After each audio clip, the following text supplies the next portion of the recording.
নমস্কার, আমি অ্যাস্ট্রোলজার চৈতালি রায়চৌধুরী। আমি আজকে একটা ভিডিও বানাচ্ছি যার টাইটেলটা দেখে আপনারা বুঝতেই পারছেন যে ভিডিওটা কিসের ওপর।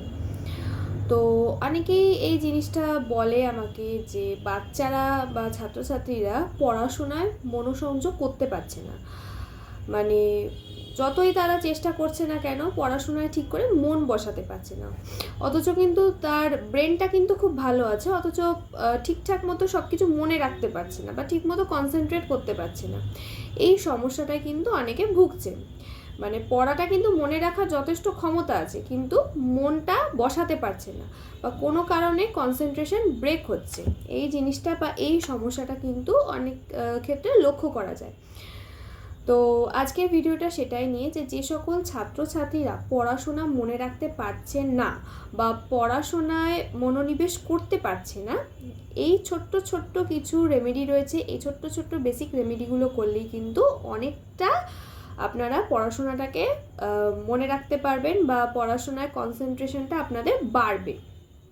তো প্রথমেই হচ্ছে, প্রত্যেক দিন সকালবেলায় ঘুম থেকে উঠে স্নান করে সূর্যদেবকে কিন্তু প্রণাম করতে হবে এবং তারপরে বেশ 30 মিনিট মতো একটুখানি সবুজ গাছপালা বা সবুজ ঘাস, এই সবুজের দিকে কিন্তু একটুখানি তাকিয়ে থাকতে হবে।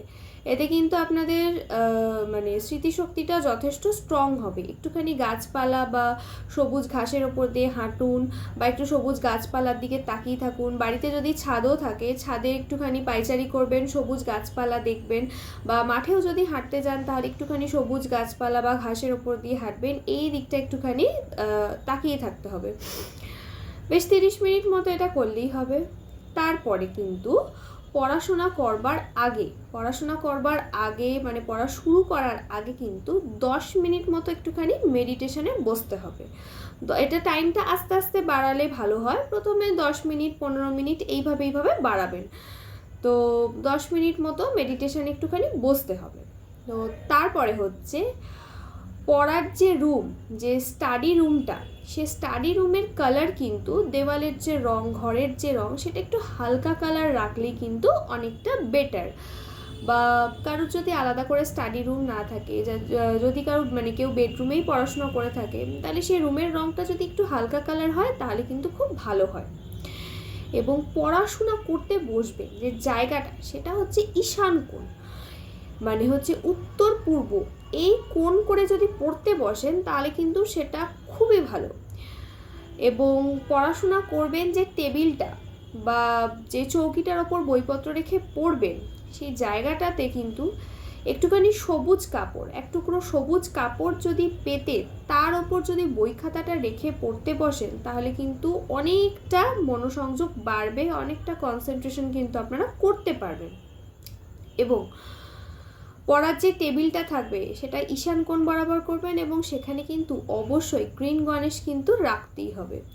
যেটা অনেক স্টুডেন্টরা আমার থেকে নিয়েছে, যে গ্রিন গণেশটা যেটা পড়াশোনার ক্ষেত্রে বা স্টাডিতে হেল্প করে। এই জিনিসটা কিন্তু আপনারা মানে যে সমস্ত ছাত্রছাত্রীরা পড়াশোনা করতে চাইছে না বা পড়াশোনার মনোসংযোগের অভাব হচ্ছে, তারা কিন্তু অবশ্যই স্টাডির জন্য সেই জিনিসটা নিতে পারেন এবং পরীক্ষার ফলও কিন্তু ভীষণ ভালো হবে তাতে। যে সমস্ত ছাত্রছাত্রীরা অমনোযোগী, পড়াশোনার ফল আশানুরূপ হচ্ছে না, তাদের জন্য কিন্তু এই গ্রিন গণেশটা আমি সাজেস্ট করব। এবার হচ্ছে, বাড়ির যারা বড়, বাড়ির যারা গুরুজন, তাদেরকে কিন্তু একটু সম্মান করতে মানে জানতে হবে, তাহলে কিন্তু এতে বৃহস্পতিটাও আরও স্ট্রং হবে। এই জিনিসটাও কিন্তু অবশ্যই করবেন। বাড়ির যারা বয়োজ্যেষ্ঠ মানুষ রয়েছে তাদেরকে কিন্তু অবশ্যই রেসপেক্ট করতে হবে। এবার হচ্ছে কর্পূর। পড়াশোনা করার আগে একটুখানি ঘরের মধ্যে কর্পূর জ্বালিয়ে যদি একটু ঘরের চারদিকটা ঘুরিয়ে নিয়ে পড়তে বসেন তাহলে কিন্তু সেটা অনেকটা হেল্প করবে পড়াশোনায়। মস্তিষ্কটা কিন্তু যথেষ্ট ঠান্ডা হবে এবং কনসেন্ট্রেশনটা কিন্তু ফুল ফোকাসটা কিন্তু নিজের স্টাডিতেই কিন্তু রাখতে পারবেন। এবং একটুখানি কর্পূর জলে মাঝে মধ্যে কিন্তু স্নান করতে হবে, জলের মধ্যে একটুখানি কর্পূর মিশিয়ে কিন্তু স্নান করবেন।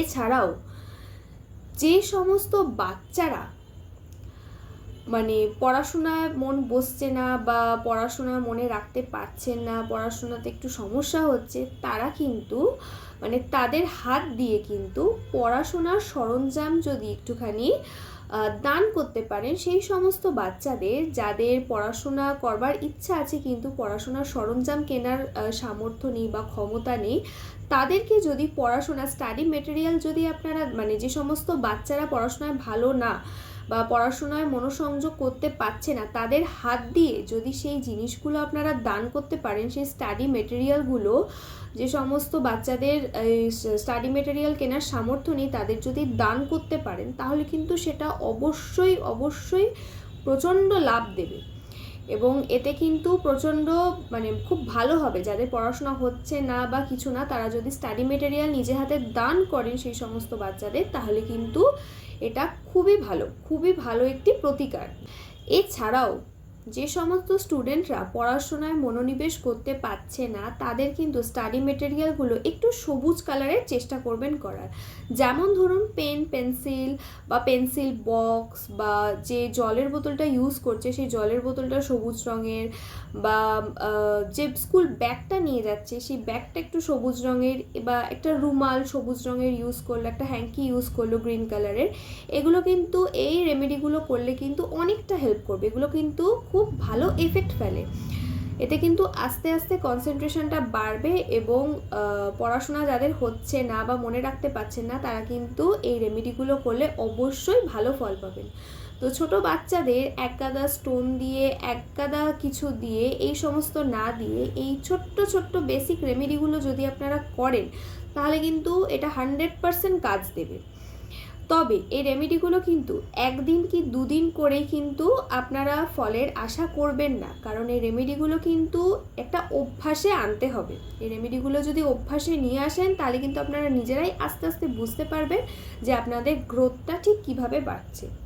তাই আমি এটাই সাজেস্ট করব যে ছোট বাচ্চাদের যারা পড়াশোনা মনে রাখতে পারছেন না, স্কুলে পড়ে একদম ছোট বাচ্চা, তাদেরকে এই সমস্ত জিনিস না দিয়ে, এই সমস্ত স্টোন এক গাদা না দিয়ে, স্টোনের বোঝা এক গাদা না বাড়িয়ে, তাদের যদি এই ছোট্ট বেসিক রেমেডিগুলো করে মেনটেন করা হয়, তাহলে কিন্তু অনেকটা আপনারা উপকৃত হবেন। এবং পড়াশোনা যখন শুরু করবেন তখন কিন্তু অবশ্যই সরস্বতীর কিন্তু মন্ত্রটা অবশ্যই পাঠ করে কিন্তু আপনারা পড়াশোনা শুরু করবেন। তো এই ছিল আজকের আলোচনা, এই ছিল আজকের ভিডিও। তো আপনাদের যদি ভিডিওটা ভালো লেগে থাকে তাহলে অবশ্যই ভিডিওটাকে লাইক করবেন, শেয়ার করবেন এবং চ্যানেলটাকে সাবস্ক্রাইব করবেন। সবাই ভালো থাকবেন, সুস্থ থাকবেন। নমস্কার।